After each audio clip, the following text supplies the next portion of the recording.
बिस्मिल्लाहिर्रहमानिर्रहीम, अस्सलाम वालेकुम, सुबह बखैर और खुश आमदीद मॉर्निंग विद फरहान। दुआ में यही आप जहाँ कहीं हैं बिल्कुल ठीक ठाक हो, जिंदगी मज़े सुकून और खैरियत के साथ गुजर रही हो। कल रात शब बारात थी और मुझे यकीन है कि बहुत सारे लोगों ने दुआएं मांगते हुए वक्त गुजारा होगा और हमारी दुआ यही कि आपकी हर दुआ कबूल हो। लेकिन अक्सर हम जो दुआएं मांगते हैं, आपने भी गौर किया होगा, मैं भी जानती हूँ, खुद रब भी इस बात को जानता है कि हम में से अक्सर अपनी दुआओं में रब से रब को मांगने की बजाय उसके किसी न किसी बंदे को या उसकी किसी न किसी नेमत को मांग रहे होते हैं। और हमारी ज़्यादातर दुआओं का महवर मरकज़ जो है वो उन दुनियावी या उन वक्ती चीज़ों को हासिल करना होता है जो रब से हमें उम्मीद होती है कि मिल जाएंगी या हम हासिल कर सकेंगे अपनी मुराद को पाने के लिए। और वो मुराद अमूमन कोई ना कोई दिली होती है, कोई ख्वाहिश होती है। आज जो हमारे प्रोग्राम का सिलसिला है वो भी कुछ इसी तरह की बातों का है। मोहब्बत जो कि एक सुनहरा जाल है, जो कि खूबसूरत फरेब है, जो कि एक धोखा है। इस धोखे के बारे में हमें बहुत खुशनुमा, दिलफरेब, खूबसूरत बातें जो हैं वो सुनने को मिलती हैं, देखने को मिलती हैं। हम समझते हैं कि दुनिया में आज तक अगर किसी को नहीं मिली तो शायद हम वो वाहिद और पहले खुशकिस्मत इंसान हैं जिसे सच्ची असली मोहब्बत जो है वो नसीब हो गई है या हो रही है या हो जाएगी। ये वो आस है, ये वो ख्वाहिश है जो फितरी तौर पर हर इंसान के अंदर मौजूद है। शायद इसीलिए तो हज़रत आदम अलैहिस्सलाम ने भी जो पहली ख्वाहिश की थी वो एक साथी की ख्वाहिश की थी। ये आरजू जो है ये हर इंसान के अंदर अज़ली तौर पे मौजूद है कि कोई उसका साथी ऐसा हो, कोई उसके साथ हो जो कि उसका हमदम हो, जो कि उसका अपना हो, जिससे कि वो दिल की बातें कह सके, जो उसके साथ हो, जिसके साथ ज़िंदगी और जन्नत जैसी खूबसूरत जगह भी उन्हें बेमानी लग रही थी या वहाँ पे भी उन्हें कमी हो रही थी, कमी का एहसास हो रहा था कि कोई एक साथी होना चाहिए। तो फिर उनको वो साथी जो है वो एक औरत की सूरत में दिया गया। सो औरत और मर्द का ये एक फितरी अट्रैक्शन है, ज़रूरत है एक दूसरे के लिए। ये बुनियाद है इस धोखे की कि जहाँ पर फिर हम बहुत सारे मसाइल जो हैं वो सुनते हैं। पिछले दिनों इस्लामाबाद में एक बड़ा लर्जा खेज़ किस्म का वाक़या हुआ। यहाँ बल्कि मेरे घर के बिल्कुल करीब ही G8 में हमने सुना कि एक लड़की ने एक लड़के को कत्ल कर दिया है और कत्ल भी उसने बिल्कुल पिस्तौल के साथ पॉइंट ब्लैंक शूट जिसे हम कहते हैं। ये हौलनाक सा वाक़या था। खासे हम लोग लर्ज़ भी गए इसलिए कि आज तक हमने लड़कों के हाथों लड़कियों का कत्ल तो सुना था, लेकिन लड़कियों के हाथों लड़कों का कत्ल जो है वो बहुत सारे कम वाक़यात हमें सुनने को मिलते हैं। लेकिन ये वाक़या खासा परेशान कुन था। उसके बाद जो कन्फेशन स्टेटमेंट आई है उस लड़की की वो उससे भी ज़्यादा परेशान कुन थी। यानी हमारे लिए तयन करना मुश्किल है, ये दुरुस्त है कि कत्ल जो है वो किसी भी सूरत में कोई भी मज़हब, कोई भी कानून उसकी इजाज़त नहीं देता। लेकिन उस खातून ने जो स्टेटमेंट दी है कि वो पीछे काफ़ी अरसे उसको शादी का बहलावा दे रहा था और उस झांसे में वो उसके साथ एक रिश्ता कायम किए हुए था जो कि ना माशरती तौर पे काबिल कबूल था, ना उस लड़की के लिए काबिल कबूल था। उसके इस धोखे में वो मुसलसल उसके इस फरेब का शिकार हो रही थी और उसके पास अब, जबकि उसने जहेज़ की बहुत सारी चीज़ें भी उसको दे दी हुई थी और उसके घर वाले भी इस बारे में ज़ाहिर जानते होंगे जिन्होंने जहेज़ वसूल किया, या नहीं जानते थे, मुझे इसके बारे में इल्म नहीं। लेकिन अब वो उस स्टेज पे पहुंच चुकी थी कि जहाँ पे उसे लगा कि यार जो शख्स इस हद तक जुल्म कर रहा है और जिसके लिए मैं कहीं नहीं जा सकती, किसी से इंसाफ नहीं तलब कर सकती, किसी से कुछ नहीं कह सकती, इसको फिर ख़त्म कर देना ही बेहतर है।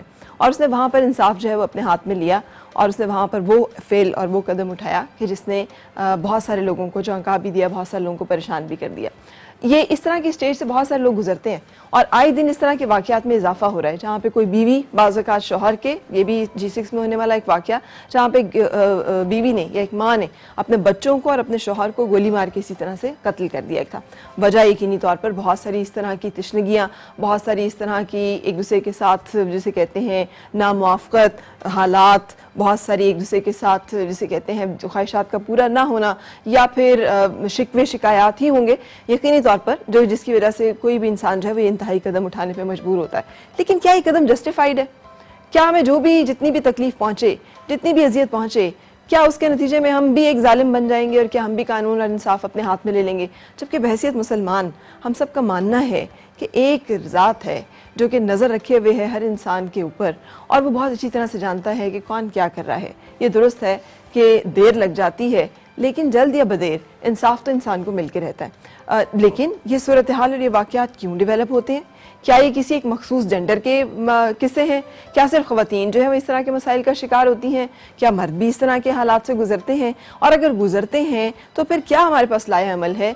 क्यों इस तरह के मामलात को हम सेटल नहीं कर सकते, हम इनको डिस्कस नहीं कर सकते? हमारे पास कोई फोरम नहीं है, हमारे पास कोई जगह नहीं है जहाँ पर हम जाएं और बताएं कि जी इसने हमारे साथ ये किया और ये हुआ है, और वहाँ पर हमें उम्मीद हो कि हमें इंसाफ मिल जाएगा, हमें दुनियावी तौर पर इंसाफ को छीनने की या उसके लिए कोई इंतहाई कदम उठाने की ज़रूरत नहीं पड़ेगी। आइंदा मुसलसल होने वाले वाक़यात जो हैं उनके साथ इस चीज़ की अहमियत का बड़ा एहसास हो रहा है कि जहाँ पर हम मतलब किसी को ज़र्ब लगी हो, चोट लगी हो, कोई तकलीफ़ पहुँची हो तो और हम उसे साबित कर सकें तो फिर ही हम जाके कोई रिपोर्ट दर्ज करा सकते हैं, फिर ही हम जाके किसी कानूनी मुकदमे में जा सकते हैं।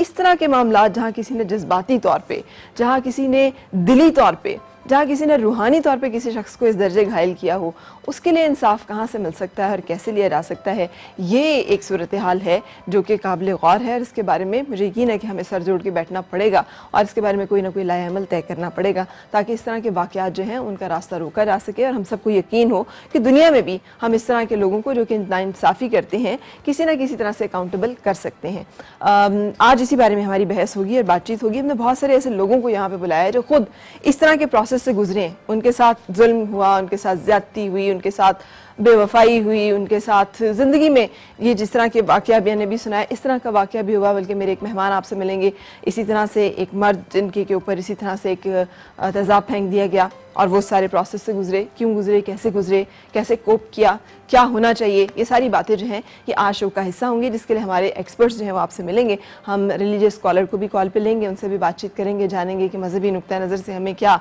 इस बारे में रहनुमाई मिलती है जो कि हमें पता है, इससे कि ये सब कुछ तो हमारी सामने लिखा हुआ है। अगर हम उस किताब को खोलें ना, उसे पढ़ें ना, उसे समझें ना तो ये हमारी नालायकी, हमारी नासमझी है। अल्लाह ताला ने तो कह दिया कि उसने हर एक चीज़ खोल खोल के वाज़े अंदाज में बयान कर दी है।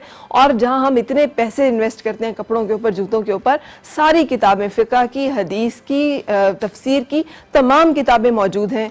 हमारे पास वक्त नहीं है या हमारी तरजीहात नहीं है कि हम समझें तो सही कि दीन है क्या और कहता क्या है, उसकी डिटेल्स क्या है, उसकी जुज़ियात क्या हैं, इख्तलाफी मसाइल क्या हैं, उसके बारे में हल क्या मौजूद है, हमें क्या करना होता है, लाए अमल क्या हो सकता है किसी भी सूरत हाल में। अच्छा जी, ये सारी चीज़ें आज डिस्कस होंगी। और उससे पहले आजकल यूट्यूब पे और या फिर सोशल मीडिया पे एक वीडियो जो है बहुत ज़्यादा चल रही है और उसी वीडियो को मैंने आज यहाँ पे पिक भी किया है आपको दिखाने के लिए। इसको दिखाकर ही हम अपने आगे सेशन ब्रेक की तरफ जाएंगे, फिर अपना सेशन जो है गुफ्तगू का उसे शुरू करेंगे। इसमें भी इस चीज़ की तरफ इशारा है कि कोई एक जेंडर जो है वो इसका शिकार नहीं होता। अगर औरतों के साथ जुल्म होता है तो मर्द भी इसका शिकार होते हैं। बात यह है कि जिस समझता है कि जिसको ताकत हासिल है या जिसके पास इख्तियार है या जो इस वक्त ज़्यादा जोर में है वो दूसरे के ऊपर चढ़ दौड़ता है, उसे इस चीज़ का बिल्कुल ख्याल नहीं होता कि उसे कोई ज़ात दिख रही है या फिर वो किसी और जगह भी अकाउंटेबल होगा। ये हम वीडियो चला रहे हैं, इसके ऊपर आपने कमेंट्स करने हैं और इस कमेंट्स पे हमने आज गिफ्ट्स रखे हुए हैं। और फिर मैं वीडियो के बाद ब्रेक के लिए रुकूंगी। ब्रेक के बाद आपसे मुलाकात होगी अपने आज के पैनलिस्ट के साथ और इसके साथ साथ हमारे आज के वो लोग जिन्होंने के इन तमाम हालात का बड़ी अच्छी तरह से सामना किया है। वो अपनी कहानियाँ सुनाएंगे और हम डिस्कस करेंगे कि क्या हो सकता था और क्या किया जा सकता है।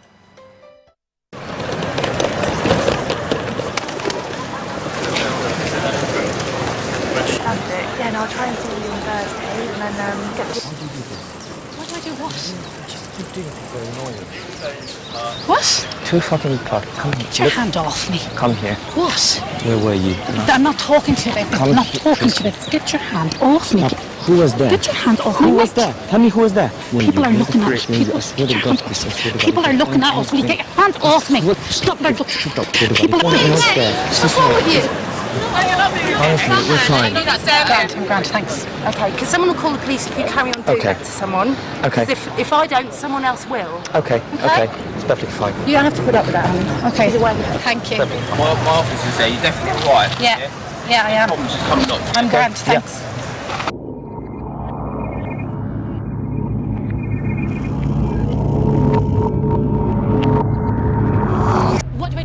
Do you ever listen to Chrissy, stop.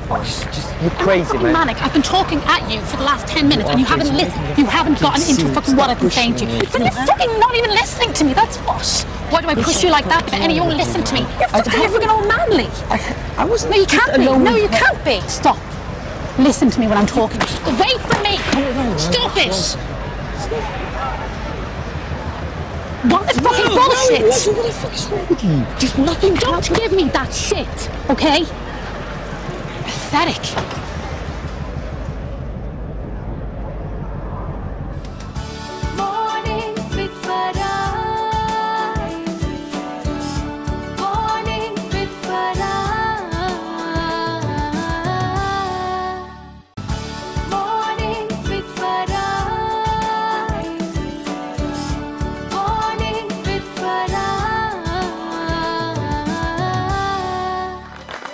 खुशामदीद और सुबह बखैर जनाब। आज हम बात कर रहे हैं इन्हीं मामलात के ऊपर कि ये कौन जुल्म ढाता है, कौन जुल्म उठाता है, क्यों ये वायलेंस के वाक़यात जो हैं बढ़ते चले जा रहे हैं, जिसमें कोई ना कोई इंसान ये समझता है कि वो उस नहज पे पहुंच गया है कि अब उसे कानून अपने हाथ में ले लेना चाहिए और अब बस एक ही हल है कि या मर जाओ या मार दो।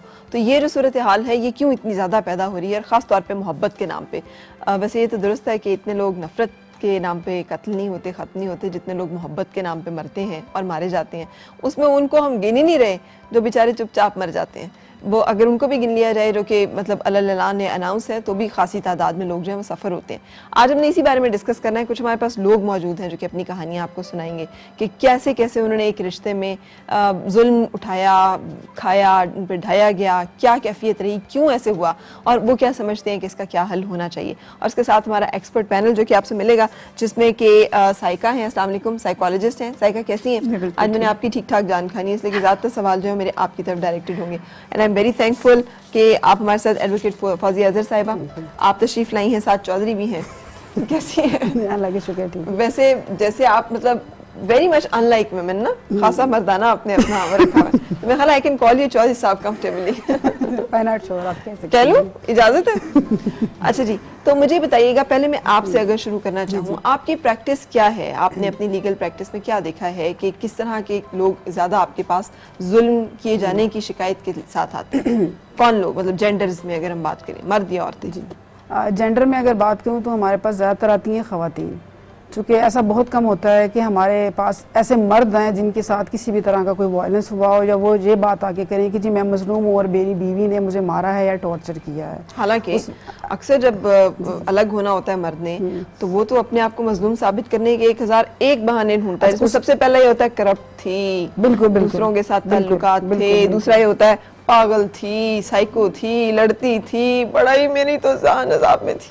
बिल्कुल ठीक है, ये आप फरा बिल्कुल सही बात कर रही हैं, लेकिन जो रेशो है वो जब कोर्ट में हम केस कंटेस्ट करते हैं तो उस दौरान में लड़की के ऊपर एलिगेशन लगा दिए जाते हैं खर्चा ना देने के लिए, बच्चों को की कस्टडी ना देने के लिए, या और बहुत सारे फैक्टर हैं जो कोर्ट के अंदर जब हम केस को परसू कर रहे होते हैं तो वो पेश आते हैं हमारे साथ। लेकिन ज़्यादातर जो फैक्टर है, ऐसा कभी नहीं आया कि किसी मर्द ने यह कहा हो कि मेरी बीवी ने मुझे मारा है डंडे के साथ या मेरी बीवी ने मेरे पे हाथ उठाया है, सर तोड़ दिया, मेरा सर तोड़ दिया, मेरा सर फाड़ दिया, ऐसा कभी कोई केस नहीं आया। जब भी वो बात करते हैं कहते हैं मेरी बीवी खराब थी, इसका कैरेक्टर ठीक नहीं था, इसके दूसरे लोगों के साथ अफेयर्स थे, इसलिए मैं इसे साथ नहीं रख सकता।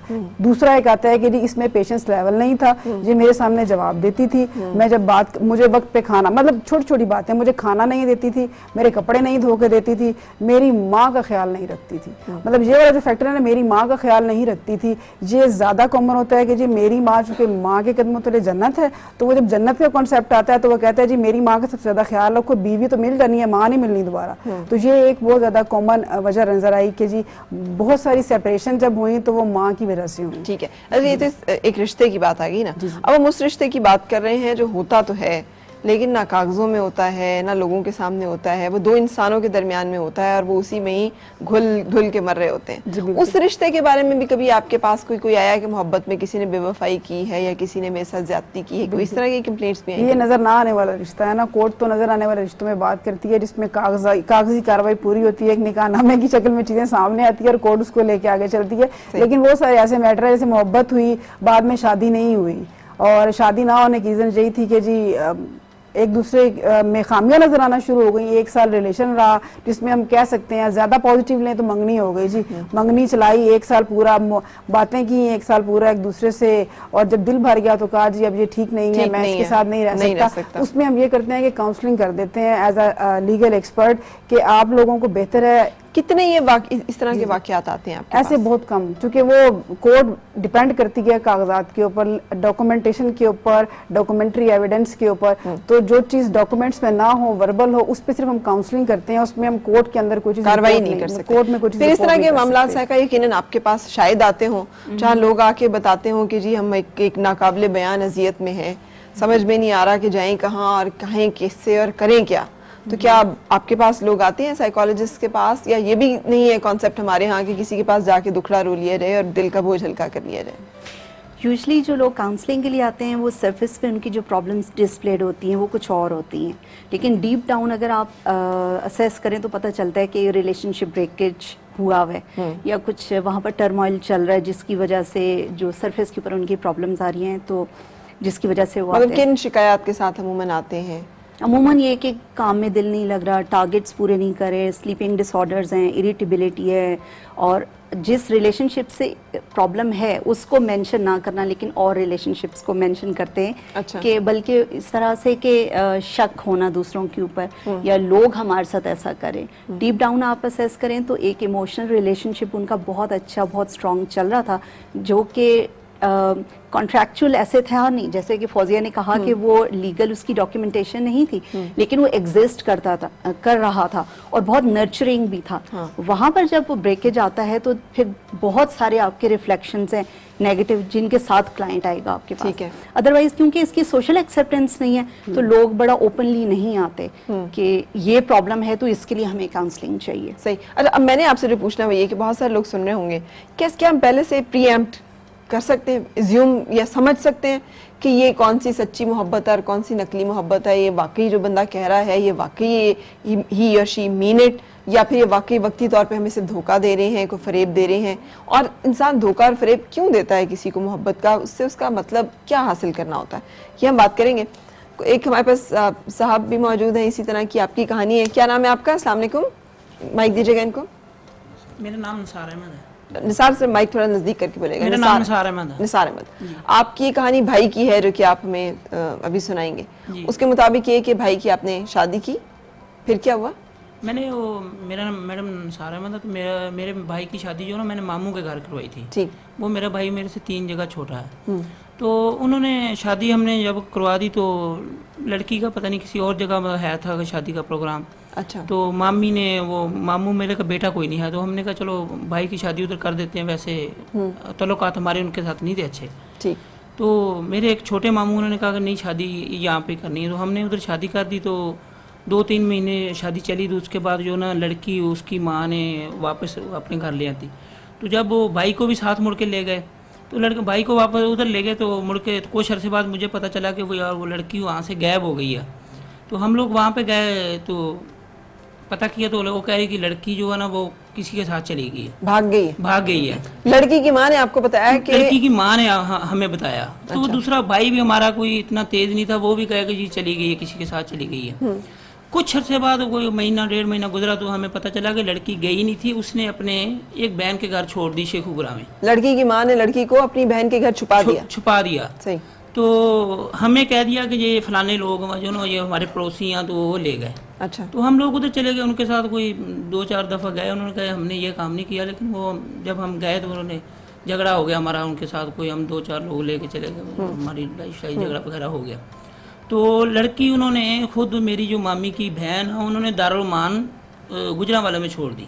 अच्छा। हम लोग वहाँ जाए मिलने के लिए, तो जब उधर जाएं तो मुलाकात ना हो हमारी, तो वो लड़की वहाँ से इनकार कर दे, उसकी वालदा जाए तो मुलाकात हो जाए। कुछ अर्सा चलता रहा हमारा सिस्टम। तो हमने एक वकील के साथ मिलके ना वो लड़की को वहाँ तलब कराया, तो वो पता चला, उसने कहा कि यार ये आपका मामला कोई नहीं, ये लड़की किसी के साथ नहीं गई। वो वकील ने कहा कि यार ये तो सब आपके रिश्तेदारों का ही ये काम। ठीक है। तो तय क्या हुआ इस सारे किस्से में? इसमें से बहुत सारी बातें आप खा गए। जो नस्ल मुझे कहानी सुनाई थी, इन्होंने भी उनकी लड़की उठा ली थी जिनके ऊपर इल्जाम लगा था ना ऐसे? नहीं, वो बात सारी तो नहीं ना करेंगे। सारी तो नहीं करेंगे ना, लेकिन इन्होंने भी वो लड़की उठा, देखे ना, ज्यादती जुल्म तो फिर आपने भी किया ना। एक करवाया गया ना, मेरा कहने का मकसद है हमारे से जुल्म करवाया गया। यार वैसे लड़की उठा लेना तो कोई मसला ही नहीं है ना। नहीं, मसला तो है, क्यों नहीं है। फिर हमने 2 साल पूरा केस भुगता। अच्छा। तो पर्चा हो गया हमारा, पर्चा 365। तो हम 2 साल वो उन्होंने फिर सब हमारे जितने रिश्तेदार से 11-12 लोग थे हम लोग, तो हम पर्चा करवा दिया उन्होंने, हम जेल चले गए। लड़की वापस कर दी फिर हमने उनकी। अच्छा। ओहो। तो बस फिर पैसे शैसे दे के लड़की ना वही पानी की बोतल ही, ये लो ले जाओ यार अब वापस। मतलब एक जीता जागता इंसान है, उसको आपने उस लड़की पे तोहमत नहीं लगी होगी कि यार आपको तो उठा के ले गए थे, तो आप उसकी जिंदगी नहीं बर्बाद लगी। वो हमने ऐसा काम ही नहीं किया तो जैसे लगे क्यों। ये तो बड़ा हाईलाइट प्रोग्राम हुआ था जियो पे, टीवी काफी। तो मेरे भाई की बीवी थी, फिर क्या बना उसका? वो उसने कहीं और शादी कर ली फाइनली? शादी, हाँ, फिर शादी उसने कहा, हमने तलाक दे दी, उसके बाद शादी होगी उसकी। आपने तलाक दे दी और उसने शादी कर ली। तो इस सारे किस्से में इतना लंबा चलाने की जरूरत क्या थी? वो सीधा कह सकते थे कि जी रिश्ता नहीं, आपको नहीं देना, वहाँ शादी करनी है। हमारा वो कोई प्रॉपर्टी का मसला था, वो कोई कह रहे थे कि प्रॉपर्टी दें भाई को, तो इसलिए चला। वो तो बाद में बातें, जब रिश्ता खत्म हो गया तो उसके बाद में पता चला ना कि वो आपसे कोई प्रॉपर्टी लेना चाहते थे। हाँ जी, बिल्कुल चाहते थे। यानी आपके भाई से शादी उन्होंने इस लालच में की कि इस लड़के से माल कमा लेते हैं और बाद में उससे फिर फिर रिश्ता जोड़ तोड़कर तो वहां रिश्ता जोड़ लेंगे जहां अपनी दिल की ख्वाहिश है। बिल्कुल यही बात। ये इस चक्कर में उन्होंने आपको सबको खराब किया, जी ये आप बिल- कह रहे हैं। बिल्कुल किया। और ये आपके अपने मामू थे? मामू थे सके। चलें जी, हम ये भी अगेन कि हम मतलब हम देख नहीं सकते चीज़ों को, या हमें समझ नहीं आती, पता नहीं चलता कैसे हम इन चीज़ों से बच सकते हैं। ब्रेक लेंगे और उसके बाद इसके बारे में बात करेंगे। Morning with Farah. Morning with Farah. Morning with Farah. Morning with Farah.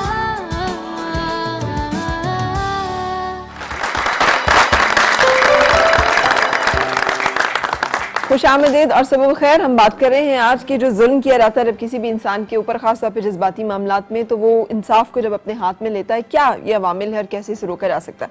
आपने यही किया, बिल्कुल आपके साथ जुल्म हुआ, लेकिन आपने भी कानून हाथ में लिया, आपने भी दूसरे की बेटी उठा ली जी। तो ये मतलब आपने सोचा था कि मैं क्या, हम लोग क्या करने जा रहे हैं, क्यों कर रहे हैं, दूसरे उस लड़की का क्या कसूर है जिसको उठा रहे हैं?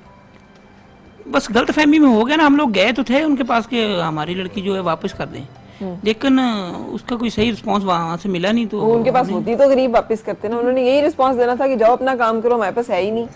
बस वो बरादरी बेस पे हो जाता ना वो। अच्छा, ये नहीं आप समझ रहे हैं कि कोई मसला ही नहीं हुआ? बस जो हो गया फिर तो हो गया। हो गया नहीं, मैं इस चीज की बात कर रही हूँ, जब कोई इंसान कानून अपने हाथ में लेता है और जुल्म करता है दूसरे इंसान के साथ, अंदर कहीं उसके एक घंटी तो बचती है ना, उसे उसकी पता सजा तो होता है नहीं कि यार मैं कर हो गया है या कर दिया, लेकिन हुआ गलत है। गलत हुआ ना, सजा है, हमने 2 साल भुगती नहीं, उसके पैसे काफी है। उस लड़की की शादी हुई जिसे आपने उठाया था? हो गई। हो गई। वो अपने घर में खुश है? बिल्कुल। चले, शुक्र है कि उसको आपके जुल्म की उस तरह की सजा नहीं मिली। लेकिन अच्छा, ये जो जिसके बारे में बात करते हैं, मैं आपसे साइकारी पूछ रही थी, फलक ने भी MCR से मुझे कहा है कि इनसे पूछें कि आखिर क्यों लड़कियां इतनी आसानी से मोहब्बत के झांसे में आती हैं, उनको मसला क्या है? वो जो एक एक जगह छोड़ के 10-10 जगह पेश कर रहा होता है बंदा, या जिसका पता होता है कि यार ये इस काबिल नहीं है, फिर भी उसके ट्रैप में आ जाती हैं, क्यों? देखिए, जो एक रिलेशनशिप में एंटर होना है, ये लड़के के लिए और लड़की दोनों के लिए बहुत एक नॉर्मल चीज़ है, एक कॉमन चीज़ है। टीनेज आएगी और उसके बाद आप एक इंटीमेट रिलेशनशिप में जाएंगे। सक्सेसफुली ये है कि हमारे माशरे में ये एक एग्रीड रिलेशनशिप होता है। आपकी फैमिलीज इस चीज़ का डिसीजन बनाती हैं। वहाँ पर आप सर्टेन चीज़ें तो चेक कर सकते हैं कि अमूमन हमारे माशरे में जो चीज़ें आप चेक करते हो, वो देखते हैं कि जी घर है, अच्छा कम बहन भाई हैं, लड़का जो है वो कमा रहा है, ये चीज़ें तो आप असेस कर सकते हैं। इसके अलावा आपके पास रिलेशनशिप की इंटेंसिटी को, ये रिलेशनशिप की ट्रस्ट को मेजर करने का कोई ख़ास इंडिकेटर है आपके नहीं। पास है कोई तरीका जांच? कोई ऐसा नहीं है, क्योंकि अभी आपने जैसे फौजिया की बात सुनी कि किन मसाइल की शिकायत करते हैं बाद में रिलेशनशिप में, वो छोटे छोटे मसाइल हैं। अब उन चीज़ों को चेक करने के लिए तो पेरेंट्स ने असेस किया नहीं कि माँ के साथ ताल्लुकात कैसे होंगे, बिजली का भी बिल देना है, फीस भी भरनी है, किराया भी देना है, ये इश्यूज उस वक्त आइडेंटिफाई नहीं हो पंजाबी की पाते। एक बड़ी मशहूर कहावत है, एक बंदा था, इसी तरह बीवी को छोड़ने के बहाने ढूंढ रहा था, तो सबने उसे कहा ठीक ठाक किस्म की बंदी है, मसला क्या है? अब उसे मसला ना समझ आए कि क्या है कि आटा गूंदे हिल्दी है। जी हाँ, एग्जैक्टली, बिल्कुल। तो बाज़ औक़ात ये भी, हाँ, ये इस तरह के एक्सक्यूजेस भी बन जाते फरा, हैं। इसमें मैं एक चीज ऐड करूं, आपने कहा ना कि मोहब्बत क्यों होती है एक ही वक्त में 4-4 लोगों से, तो उसमें जो लड़कियां हैं ना, एक तो ये सिनफे नाजुक, इसका वर्ड इस्तेमाल किया जाता है। तो जब कोई शख्स प्यार भरे और मोहब्बत भरे ख्वाब दिखाता है दिन रात कि मैं तुम्हें तारों पे ले जाऊंगा, तुम्हें चांद की सैर कराऊंगा और मैं तुम्हें शॉपिंग कराऊंगा बड़े बड़े मॉल से, और आप बहुत खूबसूरत हैं, मैं आपके बगैर रह नहीं सकता, मेरा आपके बगैर गुजारा नहीं है, ये तो प्यार भरी बातें हैं ना। तो एक लड़की चूंकि वो है ही इस नेचर की, सॉफ्ट सी उसकी नेचर है, उसने तो कहना है कि मेरे लिए सब कुछ यही है। फिर एक और भी तरीका होता है कि जी मैं आपसे शादी करना चाहता हूँ। अब एक लड़की का सबसे बड़ा सबसे trap। बड़ा ख्वाब यही है कि मैंने शादी करनी है, और ये शख्स जो मुझे ये बात कर रहा है कि मैं शादी करना चाहता हूँ, इससे ज्यादा सिंसियर मेरे से कोई हो ही नहीं सकता। True। वो फिर 1 साल तो प्यार भरे ख्वाब दिखाता है उसको, और वो लड़की भी ख्वाब देखती है, और 1 साल के बाद चूंकि चार्म खत्म हो जाता है एक दूसरे के साथ, जो एक बॉन्डिंग होती है, वो फिर कहता है जी अब तो ठीक है, थैंक यू सो मच, मेरी मोहब्बत अब कहीं और कन्वर्ट हो गई है। चूंकि लड़की की डिमांड बढ़ना शुरू होती है, वो कहती है जी मेरे साथ आप शादी करें। सही। जब वो शादी पे जोर देती है तो शादी उसने करनी नहीं होती, वो तो एक वक्ती बॉन्डिंग होती ये है। चीज कैसे चेक कर सकते हैं इस रिलेशनशिप में जिसमें के वालिदैन नहीं है, वो खुद ही उसने फंसाया है उस लड़की को? मैं सही लफ्ज यूज कर रही हूँ? बिल्कुल सही कह रही हैं, सही। बिल्कुल उसने ठीक है। फंसाया उस लड़की को पहले मोहब्बत के उसमें कि हम बड़ी सुहानी जिंदगी गुजारेंगे, और उसके बाद अब उसे बीच में एहसास होना शुरू किया जान कैसे छुड़ाई जाए। तो अब वो बहाने एग्जिट रूट्स जो है वो ढूंढ रहा है। मुझे बताएं, हाउ कैन वी सी, लड़कियां कैसे पहले से देख सकती हैं कि ये बंदा जो है ये इस काबिल है कि नहीं है? देखिए, लड़कियों के लिए एक बड़ा सेफ तरीका हमारे सपोर्ट ग्रुप में है कि आपके एग्रीड रिलेशनशिप्स होते हैं, मतलब डिक्लेयर्ड रिलेशनशिप्स होते हैं। नहीं होते ना, अब नहीं, अगर शादी- होते तो वो शादी- गोली क्यों मारती है गरीब? शादी के कॉन्टेक्स्ट में मैं बात कर रही हूँ कि जब नहीं, हम आप शादी के किसी- कॉन्टेक्स्ट में बात नहीं कर रहे, हम बात कर रहे हैं कि लड़कियां मोहब्बत के ट्रैप में ना फंसे, उन्हें पहले से ही पता हो कि ये बंदा इस काबिल नहीं है। उसके क्या साइन सिम्टम्स वो देखें? जो बंदा उन्हें आके मैं तो बहुत मरता हूँ, देखें गिरेबान भी चाक है, सर में भी खाक है, बस आप ही आप हैं, जिंदगी में मुझे तो नजर कुछ नहीं आता, उस वक्त अम्मा याद आती है, ना पहली बीवी याद आती है, ना बच्चे याद आते हैं, उस वक्त तुम ही तुम हो, और बाद में उसे सारे याद आना शुरू हो जाते हैं। तो फिर देखिए, लड़की के लिए बहुत छोटा एक्सेस है हमारे माशरे में, वो सिर्फ अपनी फैमिली के अंदर ही मूव करती है। लड़कों के लिए बहुत बड़ी मार्केट है, वो बाहर आते हैं जाते हैं और उनके रिलेशनशिप। अब लड़कियां यूनिवर्सिटी जा रही हैं, लड़कियां काम पे जा रही हैं, स्टिल बहुत प्रोटेक्टेड है, बाजार जाएंगी भाई के साथ, अमूमन जो देखा गया है, और बहुत सारी जिम्मेदारियां उनके वालिदैन पर हैं या रिलेटिव्स के ऊपर होती हैं। उस सेंस में अगर आप देखें तो लड़कियों के जजमेंट के मयार बहुत क्रिटिकल हैं, वो नहीं कर पाती हैं असेस, बट वहाँ पर सर्टेन चीज़ें वो देख सकती हैं कि लड़का अपनी कितनी कमिटमेंट वो दे रहा है, कमिटमेंट कितनी, और वो फैमिली को कितना साथ लेके चल रहा है, क्योंकि लड़की अकेले सरवाइव नहीं करेगी फैमिली के साथ, पूरी फैमिली के साथ उसकी बॉन्डिंग डेवलप होगी।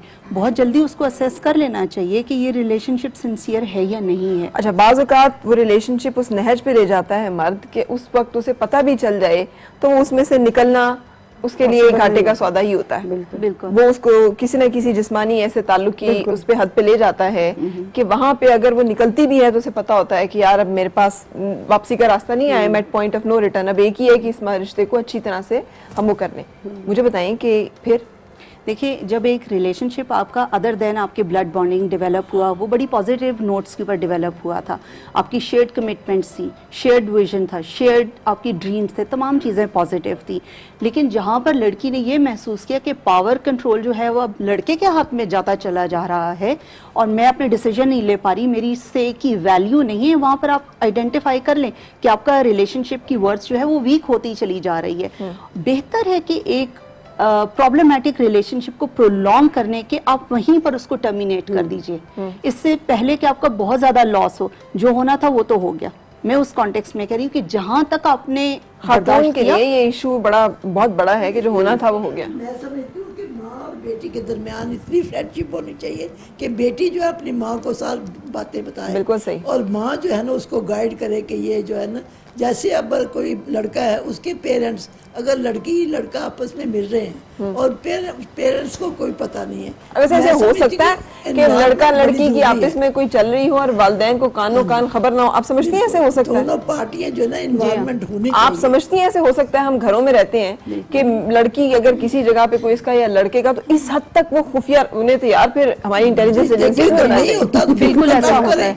क्यों रिलेशनशिप डेवलप करती हैं? माँ का फर्ज है कि बेटी को बताए कि अगर वो उसके पेरेंट्स एक्सेप्ट नहीं करते तो तुम्हें आगे नहीं जाना चाहिए। सही, यही रास्ता है बचने का, वरना तो फिर अकेली लड़की जा। और एक और इसके साथ पॉइंट ये कि वो खला ही जिंदगी में ना हो जिसको भरने के लिए उसे और रिश्ते की जरूरत पड़े कि जी मुझे कोई बाहर से आके प्यार करे। घर के अंदर से ही इतना प्यार उसे मिल जाए कि उसे बाहर के प्यार की कमी और जरूरत ना हो। एग्जैक्टली मैं यही कहना चाह रही थी कि आपकी जो नीड्स हैं घर में ही, घर के रिलेशनशिप से जब कॉम्पनसेट नहीं होती, उसी वक्त ही आप बाहर जाते हैं, उन कॉम्पनसेशंस को ढूंढने के लिए। अगर घर में ही, और ऐसा बिल्कुल पॉसिबल नहीं है कि वालिदैन को पता ना हो, हाँ अगर वालिदैन ने अपनी आंखें बंद की हैं या विजिलेंट नहीं रहे तो बिल्कुल बच्चों को चांस मिलता है कि वो ये रिलेशनशिप्स अपने करें। मतलब उन्होंने तो ट्राई करना है, वो रिलेशंस को टेस्ट करें। और लड़कों के मामले में तो लड़कों वालिदैन अमूमन रवैया ही आंखें बंद करने का रखते हैं, उन्होंने पैसा लेना होता है। असली फर्क यहाँ वो कहते हैं हमें तो पैसा देता जा,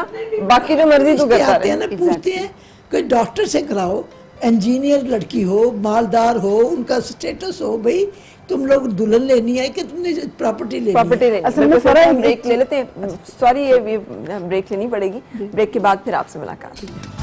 Morning with Farah. Morning with Farah. Morning with Farah. Morning with Farah.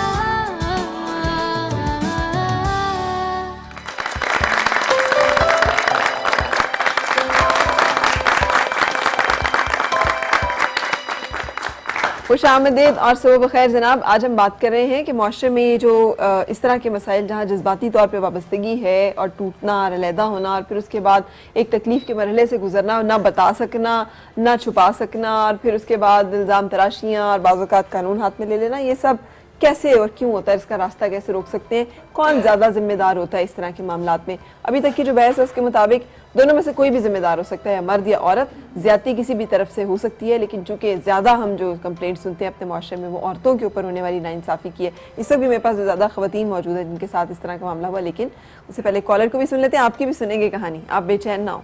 अस्सलाम वालेकुम जी, क्या हाल है आपका? फरमाइए। कैसी हैं आप? मैं ठीक हूँ, अल्लाह का शुक्र, आप सुनाओ।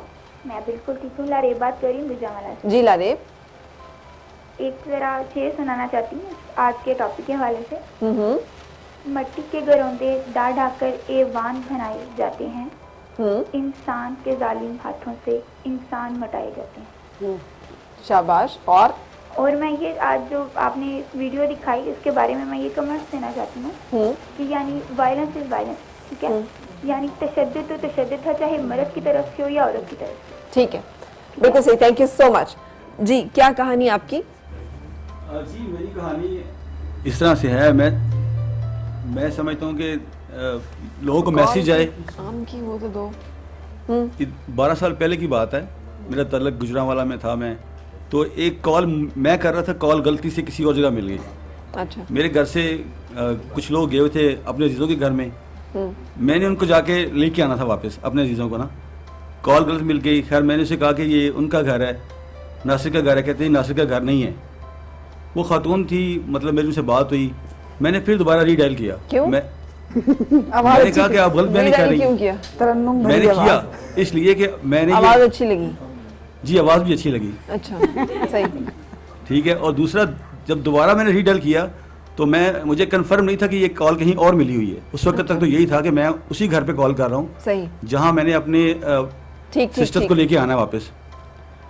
फिर उसने कहा जी कि ये वो घर नहीं है, यही बात। मैंने कहा ये ग्रेट स्टेशन के पास घर है। कहते नहीं जी ये है तो वहीं पे, लेकिन ये वो घर नहीं है। बिला आखिर मैंने कहा कि मैं बात करना मेरा शुरू हो गया वहाँ पे सिलसिला। करते करते 6-7 महीने बात होती रही। 6-7 महीने के बाद जब भी मेरी उससे ये बात हुई कि हम या मेरे घर वाले आपके घर आए मुझे बता दो, या आपके कोई घर वाले यहाँ पे आए, ये आप कहते थे या वो कहती थी? नहीं मैं कह रहा था। अच्छा ठीक है। तो उसने कोई 10-12 दफ़ा इस तरह किया कि पहले तो मुझे कहा कि हाँ ठीक है मैं अपनी सिस्टर के साथ आपके घर में आऊँगी, फलां तारीख को आ रही हूँ। जी फलां तारीख को फलां टाइम पे आ रही हूँ। लेकिन जब आने का टाइम आता था तो फिर उसने चेंज कर दिया। जब भी 10-12 दफ़ा ऐसा हुआ, बिला आखिर करते करते उसने कहा। ये सेम कहानी है जो अभी इस लड़की ने कत्ल किया है, उसने भी बताया कि उसने 4 दफ़ा कोर्ट मैरिज के लिए बुलाया उसको कोर्ट में और वक्त मौके पे नहीं पहुंचा, खुद भाग गया। सही, ठीक। अच्छा फिर आगे? और करते करते उसने मुझे कहा कि मेरी बड़ी सिस्टर होती है इंग्लैंड में, उनका नाम कुलसूम है, उनकी नन के बेटे का मेरे लिए रिश्ता आया हुआ है। सही। 2-3 दफ़ा मेरा पहले वीज़ा मैंने अप्लाई किया है, नहीं लगा, तो अब लास्ट टाइम मैं ट्राई कर रही हूँ, अगर लग गया तो मैं जाऊँगी और वहाँ जाके एक दफ़ा होके आ जाऊँगी, मैं उससे शादी नहीं करूँगी। तो आप मुझे मैं आपके साथ ज़िन तौर पे तैयार हूँ शादी करने के लिए, लेकिन इतना मुझे मौका दो। मैंने उसे कहा कि ये तो खैर कोई बात नहीं, जब आप भी एग्री हो, आपने अपने घर में बात की हुई है, मैंने अपने घर में बात की हुई है, बता दिया सारा। खैर मैंने उसे कन्विंस किया, कायल कर लिया, उसने मुझे एतमाद में ले लिया कि मैं इंग्लैंड नहीं जा रही।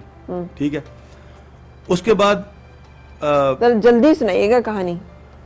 उसके बाद ऐसा हुआ कि उसने कहा जी मैं 3 दिन जा रही हूँ शादी पे, मुझे आपने फ़ोन नहीं करना। ठीक है, मैंने उसको फ़ोन नहीं किया। जब 3 दिन से ज़्यादा हो गए तो उसका मोबाइल ऑफ जा रहा था। मुझे उसने 3 दिन से पहले एक दिन बताया था कि मैं आज गई हूँ टेलर के पास अपने कपड़े देने। अच्छा। तो मुझे कोई शक सा था, मैंने कहा मैं आज इसको फ़ोन करता हूँ। फ़ोन किया मैंने, तो उसके वालिद ने उठाया। मैंने कहा जी मैं दर्जी बात कर रहा हूँ सैटरडे टाउन से, तो उससे मेरी बात करवा दें। कहते हैं जी वो तो खैरियत से इंग्लैंड पहुँच गई है, उसकी बड़ी बहन को मैं भेज दूंगा। सही। मुझे कन्फर्म हो गया कि वो आपको छोड़ के चली गई है और आपके साथ बेवफाई कर गई है। जी, बेवफाई कर गई। तो उस वक्त इत्तेफाक से मेरे सारे घर वाले घर पे मौजूद नहीं थे, वो मेरी खाला के यहाँ गए हुए थे। मतलब उस वक्त मुझ पर क्या गुजरी, क्या बीती, मैं सीरियस था। मैंने कभी ना मैं उसको मिला हूँ ना मुझे वो मिली है। खैर वो चली गई। वहाँ जाते ही लेकिन यहाँ जाने से पहले उसने मुझे एक और बात भी बताई। यानी आप ये कह रहे हैं, आपकी लुबाबिये वो बाकी कहानी हम समझ गए, उसमें बताया बहुत सारा कुछ हुआ होगा कि औरतें भी बेवफाई करती हैं। जी जी, और औरतें भी इस तरह से करती हैं। जी, इस तरह करती है। लेकिन यहाँ जाने से पहले उसने मुझे एक और लेकिन आपने तो कोई कानून हाथ में नहीं लिया, आपने तो कुछ इस तरह की कार्रवाई की? मैंने इसलिए नहीं लिया कि उसकी सबसे बड़ी वजह ये थी कि मैं अपने इर्द गिर्द का माहौल देख रहा था कि मैं अपने घर में बड़ा हूँ, अगर मैं कोई गलत फैसला करूंगा तो इसका असर मुझ पे और मेरी पूरी फैमिली पर पड़ेगा। आपको एहसास जिम्मेदारी था? जी, मुझे इसका एहसास था कि मैं कोई गलत नहीं। हाँ, अलबत्ता एक कोशिश में लगा रहा मैं कि कोई ऐसा सबब बने कि मैं उसके पीछे जाऊं, उसको याद कराऊं कि आपने ऐसा क्यों किया। अच्छा ठीक है, लेकिन वो ऐसा सबब नहीं बना। जी। अच्छा, आप कुलसुम, आप भी हमारे साथ बैठी हुई हैं जी, आपकी भी एक कोई दास्तान है। कुलसुम, आप बताइएगा क्या है वो? बाजी, मेरी शादी जो है ना मेरे कजन से हुई है, खाला के बेटे से। आपकी मर्जी से हुई? जी। आपकी मर्जी से और उसकी भी मर्जी से? जी। अच्छा। मेरी सौतेली अम्मी थी तो वो हमारे घर आते थे, तो जो है ना वो जुल्म करती थी। बस से आती तो खाला के बेटे ने कहा कि ये हमारी कज़न से इस तरह करती है तो मैं इससे शादी करूँगा। तो सारे नहीं मान रहे थे कि नहीं हमने नहीं देना, क्योंकि मेरी खाला पे वो बहुत जुल्म करते थे, उनको मारते थे। तो फिर बस इसी तरह झगड़े में हो गए, मेरी शादी वहाँ हो गई। 3 साल मंगनी रही, फिर शादी होगी। शादी के बाद फिर जो है ना 2 साल में अपने ससुर के साथ रही हूँ। तो इसी तरह जो है ना वो भी मारते थे, लड़ाई। ससुर के साथ रहने का मतलब ससुराल में रही? जी जी, सही। सारों 5 मेरी नंदे हैं, एक देवर था। तो दादी सास भी थी, अपनी सास भी। तो वो सारे बस बातें करते और काम छोड़ के चली जाती, सारा घर संभालती मैं। तो फिर उन्होंने सोचा कि ये नौकरानी वहाँ इतनी अच्छी तरह मारपीट खा के काम कर रही है तो ये हमारे पास आ जाए तो ज्यादा अच्छा। अच्छा। तो बस वहाँ से जो है ना फिर मैंने मियाँ को कहा कि कहीं और चलते हैं। हम गांव में रहते थे। मियाँ अच्छा था आपके साथ? जी, उस वक्त अच्छा था। ठीक है। कच्चे मकान थे, तो वो जो हमारा कमरा था वो गिर गया था। तो उसी मालिक मकान ने कहा कि मेरे फलां जगह पे छत्तर के पास मकान है, तुम उधर चले जाओ। ठीक है। उसने 2 कमरे में दिए, वो बिजली का बिल वहाँ आता था बस, और कुछ नहीं था। गाँव में थे हम, उधर जाके रहे, ठीक ठाक अच्छे खासे रहते थे। जो गाँव का इंतजाम होता है, बकरियाँ वगैरह मुर्गियाँ सारा कुछ मैंने रखा हुआ था, अच्छी खुश खासी जिंदगी गुजर रही थी। तो फिर मेरी नंद की शादी हुई है पिंडी में। तो उसकी जो नंद थी ना वो मेरे मियाँ की चाचा की बेटी थी। अच्छा। तो बस वो अपनी बहन के घर आता जाता था, तो उन दोनों का आपस में हो गया चक्कर। तो उसने उसको उस लड़की को पता था कि वो शादीशुदा है? जी। बच्चे भी थे? वो हमारे घर आती रहती थी। अच्छा, और बच्चे भी थे आपके? जी। तो किसने किसको आपके ख्याल में कहा होगा इस रिश्ते के लिए, शुरू हुआ होगा? ये मेरी नंद सारी जो है ना, आपकी नंद ने अपने भाई को अपनी नंद से खुद जोड़ा? जी। अच्छा। मैं उसको कहती रही कि तुम मुझे बता दो। उसने मुझे नहीं बताया। मैंने कहा तुम अपने सास को बताओ, अपने भाई को बताओ कि मेरी जो है ना नंद आपकी बेटी ये काम कर रही है। तो उसने मेरी बात नहीं मानी। ठीक। फिर मैंने उसके मियाँ को भी कहा, फिर मैंने अपने ससुर को कहा, दादी सास को, सारों को बिठा के कहा आप ये एक नंद के घर गई। मैंने कहा अपने भाई को समझाओ। तो वो बस मुझे यही कहते थे कि तुम इस पे शक करती हो। अच्छा। तुम इस पे शक करती हो तो ये इसलिए ऐसा करता है। सही। 2-3 दफा गाँव की लड़कियां भी इस तरह थी, उनको भी मैंने जो है ना उससे भी पकड़ा है। मेरी दादी साहब कहती है कि तुम, यानी और लड़कियों के साथ भी हाँ, तुम बताओ कि मेरा बेटा ऐसा नहीं है, मेरा पोता, तुम सबूत ला के दो ना। तो फिर मैंने गाँव की लड़की से भी उसको पकड़ा है। फिर उसने मुझे बहुत मारा। फिर मुझे कहता है कि अभी तुम्हारे भाइयों को बुलाता हूँ, तुम्हें तलाक दे के चला जा, चले अब भेज दूंगा ना, सामान भी ले जाओ। बच्चे ले लेता था। 3-4 दफा ऐसे ही हुआ, फिर ऐसे करते करते वो लड़की भगा के ले आया। अच्छा। और जी फिर मेरे ससुर ने जो है ना उसकी शादी करवा दी। कौन सी लड़की? मेरी जो नंद की नंद थी। नंद की नंद थी जी। अच्छा, और आफरीन है वो भी भाग के आ गई? वो आ गई तो फिर इन लोगों ने ससुराल में रखी। मैं तो जाहिर सी बात है अलग रहती थी। फिर उधर रखी है 1 महीना 1.5। जब वहाँ लड़ाइयाँ झगड़े शुरू हो गए।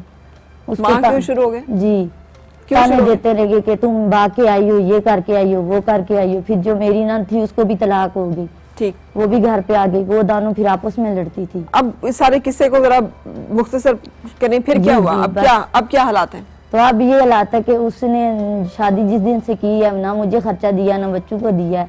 तो मारता था, बहुत ज्यादा मारता था। तो जो है ना फिर कहता है कि तवीज जो है ना मुझे आके मैंने तुम्हें पिलाना है, मेरे कमरे में आओ। दूसरी के कमरे में बुलाया।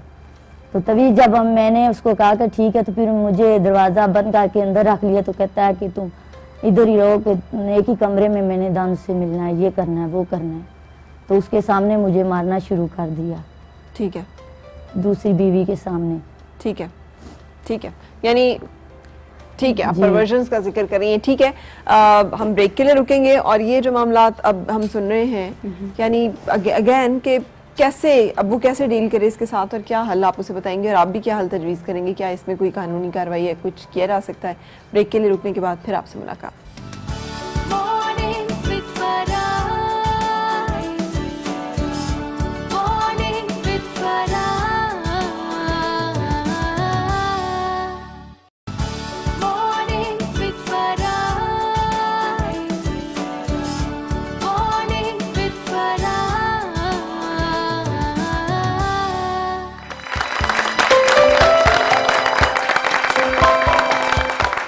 खुशामदीद और सबब खैर जनाब। आज हम बात करने की कोशिश कर रहे हैं कि ये जो मोहब्बत का रिश्ता और ताल्लुक होता है इसमें जो पैदा होते हैं मसाइल उनको कैसे डील किया जाए। आपने ब्रेक में सवाल किया एक बड़ा इंपॉर्टेंट कि आप गई फाउंटेन हाउस और आपने क्या देखा? वहाँ मैं विज़िट करने गई तो वहाँ मैंने देखा कि जो मेजॉरिटी केसेस थे वो लव डिसअपॉइंटमेंट के केसेस थे। अच्छा। तो मेरा यही क्वेश्चन है कि अगर लव रिलेशनशिप में मैरिजेस में मोस्टली ऐसा नहीं होता कि नहीं ये देखा गया कि लड़कियाँ साइको हो जाती हैं, तो लव केस में ऐसा क्यों है कि मेजॉरिटी जो है वो मतलब उस तरह जो है नहीं कर पाती इसके साथ? हाँ जी। तो ये कैसे क्यों होता है? ये असल हमारा सवाल भी यही था शुरू में जहाँ से हमने शुरू किया था। अच्छा, लव रिलेशनशिप जो है ये आपकी जो बॉन्डिंग बनती है आपकी चोजन रिलेशनशिप में वो हमेशा पॉजिटिव नोट के ऊपर होती है। आपके शेयर्ड ड्रीम्स होते हैं, शेयर्ड एस्पिरेशंस, आप बहुत अच्छा मुस्तकबिल देख रहे होते हैं। इन तमाम चीज़ों की बुनियाद के ऊपर आप एक रिलेशनशिप 100% इन्वॉल्व होते हैं। 100% इन्वॉल्व होते हैं और आपने इन्फॉर्म्ड कंसेंट होती है आपकी। आप जब उसमें जाते हैं तो आप तमाम चीज़ें पॉजिटिव नोट पे देख रहे हैं और चलना चाह रहे हैं। अब जब इस रिलेशनशिप के अंदर स्विच आता है किसी भी पार्टी की तरफ से, लड़के की तरफ से या लड़की की तरफ से, तो वो आपकी बहुत सारी चीज़ें पॉजिटिव जो आपने बनाई थी वो आस्ता आस्ता आपके हाथ से जा रही हैं। आपके ड्रीम्स जा रहे हैं, आपका ट्रस्ट जा रहा है, आपकी कमिटमेंट्स जा रही है और वो पर्सन भी जा रहा है। सो ये एक्यूमुलेटेड आपका ग्रीफ है, लॉस है, बहुत बड़ा ये आपका लॉस है जिसके साथ कोप अप करना बहुत इजी नहीं है। इसीलिए रिलेशनशिप जो है आपकी लाइफ में बहुत ज्यादा सिग्निफिकेंट होता है। अगर तो हमने इसीलिए रब ने हलाल और हराम की इतनी तमीज रखी और इसीलिए उसने कहा है कि रिश्ते बांधे हैं, क्योंकि उसमें कम से कम कोई रिश्ता टूटता है कोई 10 लोग आपको सहारा देने वाले तो होते हैं, कंसोल करने वाले तो होते हैं, कोई आपका दुख बांटने वाला तो होता है। इसमें तो कोई कहने वाले भी नहीं, आप किसी को सुनने वाला भी नहीं। अच्छा, हमारा सपोर्ट ग्रुप इतना जबरदस्त है हमारे माशरे में कि हम अपने शेयर्ड लॉस के ऊपर जब हम बात करते हैं तो हमारा ग्रीविंग प्रोसेस कंप्लीट हो जाता है। लेकिन जहां पर आपका सपोर्ट ग्रुप नहीं है या बहुत ज़्यादा डेविस्टेशन आ चुकी है रिलेशनशिप में, तो वहां पर फिर आपने जो देखा फाउंटेन हाउस में केसेस, ऐसा भी होता है। ये एक और साइड है पिक्चर की। सही, लेकिन अच्छा क्या ये जो हम सुन रहे हैं कि जी मेरे साथ ऐसे किया तो मैं आगे से ही हूँ, तो वो फिर जायज़ है, जस्टिफाइड है? तो कैसे एक इंसान अपने आप को कंट्रोल कर सकता है, मैनेज कर सकता है? किसी दूसरे ने जो किया उसने किया, लेकिन आपने क्या करना है? देखिए, पॉजिटिव रिलेशनशिप चलाने के लिए को वन टाइम आपकी अटेम्प्ट नहीं है। ये एक पौधे की तरह है जिसमें आप मुस्तकिल आप पानी डालते चले जाएंगे और रिलेशनशिप नर्चर करेगा। इसलिए एब्यूज़र को एब्यूज़र कहना बहुत आसान है भी नहीं। क्योंकि कई हद तक आप ये कह सकते हैं कि जिम्मेदारी आपके ऊपर भी फॉल करती है एक रिलेशनशिप के खराब होने में। तो आपको वो पॉइंट्स देखने पड़ेंगे कि कहाँ पर आप रिस्पॉन्सिबल थे कि दूसरे शख्स ने आपके साथ बेवफाई की। क्या आपने जो कमिटमेंट्स की थी क्या आप उस पे खड़े हुए हैं? क्या आपके एंगर आउटबर्स्ट जो हैं या जो एकदम से रिएक्शंस देने की आपकी आदत थी, क्या वो हाईलाइटेड थी या आप अपने कंट्रोल में थे? क्या आपने उसके ऊपर बात की या नहीं? तो ये तमाम चीजें देखने वाली हैं कि रिलेशनशिप किस हद तक टर्मोइल में चला जाता है। अच्छा, क्यों चला जाता है? फरा इसमें दो चीजें बड़ी इंपॉर्टेंट हैं इस रिलेशनशिप के अंदर। एक, एक्सपेक्टेशन बहुत ज्यादा होती है दोनों साइड से। दूसरा, पॉजिटिवनेस बहुत ज्यादा आ जाती है जब आप लव रिलेशन में जाते हैं, बॉन्डिंग आपकी स्ट्रांग होती है। जब पॉजिटिवनेस ज्यादा आती है तो डाउट का फैक्टर बीच में आता है, फिर हम एक दूसरे पे शक करना शुरू करते हैं और शक पहली सीढ़ी बनती है किसी भी रिलेशन को तोड़ने की। वो दोनों तरफ से ही होता है, लड़की का शक लड़के पे और लड़के का शक लड़की पे। ये फिर बढ़ता जाता है आहिस्ता आहिस्ता, चूंकि पॉजिटिवनेस इतनी बढ़ चुकी होती है कि आप देर नहीं करते। उसने माँ से बात की, बुरा लगता है, उसने किसी कोलीग से बात की, बुरा लगता है, क्योंकि मैं हूं तो मेरे से बात करनी चाहिए, किसी और के पास क्यों जा रहा है, ये सारा टाइम मुझे देना चाहिए। ये दोनों तरफ से है। और ये अनसीन रिलेशन में ब्रेकेज की एक रीजन ये भी है। लेकिन सीन रिलेशनशिप में हम बात करेंगे फिर शादी की, कि शादी के बाद मैं इसमें बड़ी जरूरी समझूं यहाँ पे ऐड करना कि शादी के बाद लव मैरिजेस में क्या होता है कि लव मैरिज में चूंकि एक्सपेक्टेशन और पॉजेसिवनेस का फैक्टर वैसे ही बहुत ज्यादा है, तो फिर उसमें लड़की तो बॉन्डिंग में आ गई, रिलेशन में चली गई, उसके लिए सारा कुछ वही मर्द है। लेकिन मर्द ने शक करना शुरू कर दिया लड़की के ऊपर, क्योंकि ये मेरे साथ इन्वॉल्व थी, इट माइट भी शादी के बाद ये किसी और से भी इन्वॉल्व हो। ये चीज फिर वायलेंस पे मजबूर करती है, फिर टॉर्चर करते हैं अपनी बीवियों को, मारते हैं, जलाते हैं सिगरेट से, सर फाड़ देते हैं उनका। जो चीज हाथ में आती है आप ये नहीं समझते कि ये औरत है, ये जानवर नहीं है, ये इंसान है। और अगर इसको इंसान समझ के ट्रीट किया जाए तो मेरा ख्याल है रिलेशन टूटेंगे नहीं। बिल्कुल सही। चलिए, कम से कम जो एजुकेटेड लोग हैं वो अब ये तालीम जो है, ये आपकी गलत फहमी है। पढ़े लिखे लोग बहुत सारे लोग बज़ाहिर समझदार जो लोग नजर आते हैं वो असल में होते नहीं। हम ब्रेक के लिए रुक रहे हैं और उसके बाद फिर आपसे मुलाकात।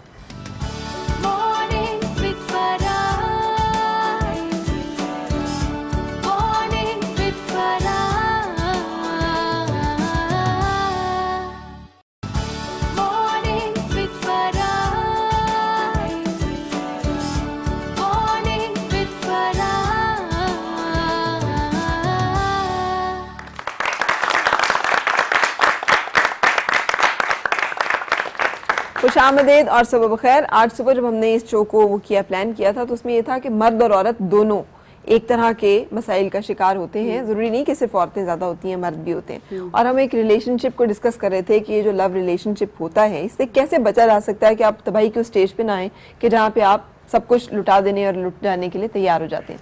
उससे बचाव के तरीके क्या? अच्छा, इसमें यह है कि जब बेटी घर में पैदा होती है ना तो हमारे घर से एक फ़र्क शुरू किया जाता है जिसको हम जेंडर डिस्क्रिमिनेशन का नाम देते हैं कि बेटा है तो इसके पास पावर ज़्यादा है, अथॉरिटी ज़्यादा है, इस पे नज़र नहीं रखनी है, जहाँ भी जाता है ठीक है।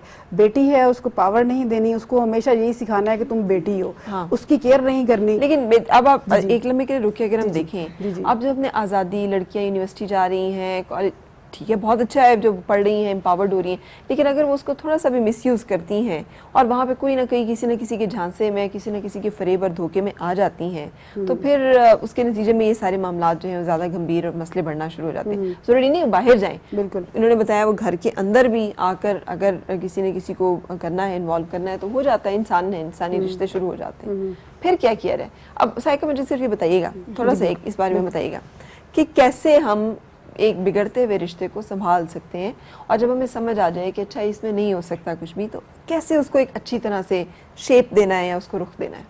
देखिए, जब आपका एक रिलेशनशिप स्टैब्लिश होता है तो आपकी कुछ नॉर्म्स आपने डिफाइन कर दी हुई होती हैं। जहाँ पर नॉर्म्स में वायलेशन होगी वहीं पर ही आपका रिलेशनशिप एक्सप्लॉइट होना शुरू हो जाएगा। सबसे पहले तो आप ये कोशिश करें कि रीडिफाइन कर लें अपनी नॉर्म्स, थोड़ा सा पॉज दें, रिलेशनशिप को सीज करें और बैठ के अपने काउंटर पार्ट से आप बात कीजिए कि हमारे एग्रीमेंट तो ये थे, इस वक्त हम इस नहज के ऊपर जा रहे हैं जो कि मेरे लिए एक्सेप्टेबल नहीं है। दोनों पार्टीज, लड़का या लड़की, और उसको टाइम दीजिए, क्योंकि एकदम से चीजें बहुत जल्दी बेहतर हो भी नहीं सकती। टाइम देने के बाद आप उसको मुस्तकिल असेस करें, मॉनिटर करें कि क्या वो वापस उसी ट्रैक के ऊपर रिलेशनशिप आ रहा है जैसा आपने एस्पायर किया था या नहीं। नहीं होता तो आप उसके लिए फिर स्टेप्स लीजिए, टर्मिनेट करें, सीज करें, सपोर्ट ग्रुप को शामिल करें, थर्ड पार्टी को, मतलब ये कि आप अपने पेरेंट्स को, लड़के के पेरेंट्स को, लड़की के पेरेंट्स को, उनको इन्वॉल्व कीजिए, जितने भी सिग्निफिकेंट लोग हैं। क्योंकि जब हम प्रॉब्लम में होते हैं तो एट टाइम्स हम बड़े रिजिड हो जाते हैं और बड़े फिक्सेटेड नजर से इशू को हम देख रहे होते हैं। ठीक है, तो बेहतर है कि आप 2-3 लोगों से राय लेकर उस रिलेशनशिप को बेहतर शेप में लाने की कोशिश करें। और अब जब इस तरह के मसले हो, बच्चे अपने इमोशनल मसाइल जो है वो डिस्कस कर सकें पेरेंट्स के साथ। बिल्कुल, इतना घर में होनी चाहिए आज़ादी और स्पेस कि हम ये सुन सकें कि उनके कोई जज्बाती अगर मसले हैं तो उनका हल हम उनको तजवीज़ कर सकें, या उनको कंसोल, उन्हें पता चले कि हम यहाँ बताएंगे तो हम पे कोई फतवे नहीं लग जाएंगे या हम पे कोई कदगने नहीं लग जाएंगी, बल्कि हमें सुना जाएगा, हमसे हमदर्दी की जाएगी, हमें प्यार किया जाएगा। बिल्कुल, हमारी किसी गलती या किसी गलत, मैंने जो बात अभी की थी ना फरा, उसमें असल में ऐड यही करना था कि जो बेटी को किसी से एफिलिएशन होती है बेटी की, तो वो अपनी माँ या अपनी बड़ी बहन या भाई से डिस्कस करते हुए अवॉइड करती है। माँ तो किसी हद तक उसको सपोर्ट करेगी जिसमें 40% चांस होगा, लेकिन अगर वो भाई को यही बात बताएगी कि मेरी इससे बॉन्डिंग है तो सबसे पहले वो उसको मारेगा कि तुम्हारी जरूरत कैसी हुई कि तुम किसी लड़की से अपना रिलेशन बनाओ। तो ये जो चीज़ है ना, फ्रेंडली एनवायरनमेंट नहीं है हमारे घरों का, कि जहाँ बेटी को इतनी करी, जो ऐसे घराने हैं जहाँ ये होता भी है, फ्रेंडली डिस्कस भी किया जाता है। लेकिन हमारे पास बड़ी पॉजिटिव एग्जांपल भी मौजूद है कि उन्होंने ही सफर्ड, एक खातून ने उनके साथ किया, लेकिन उन्होंने एहसास जिम्मेदारी रखा अपने अंदर, तो उन्होंने उसके साथ कोप किया। इसका क्या मर्द ज्यादा समझदार होते हैं इस मामले में कि वो चीज़ों को ज्यादा अच्छी तरह डील कर जाते हैं और ज्यादा अच्छी तरह कोप कर पाते हैं, या खवातीन जो है वो नहीं जज्बाती तौर पे इतनी मुस्तहकम होती हैं कि वो जज्बाती ठेस को अच्छी तरह से मैनेज कर सकें? और अगर ऐसा है तो फिर उसमें कोई एडिशनल टिप्स क्या हो सकती हैं, वो साइका मैं आपसे पूछूंगी, लेकिन उससे पहले हम एक ब्रेक ले लेते हैं।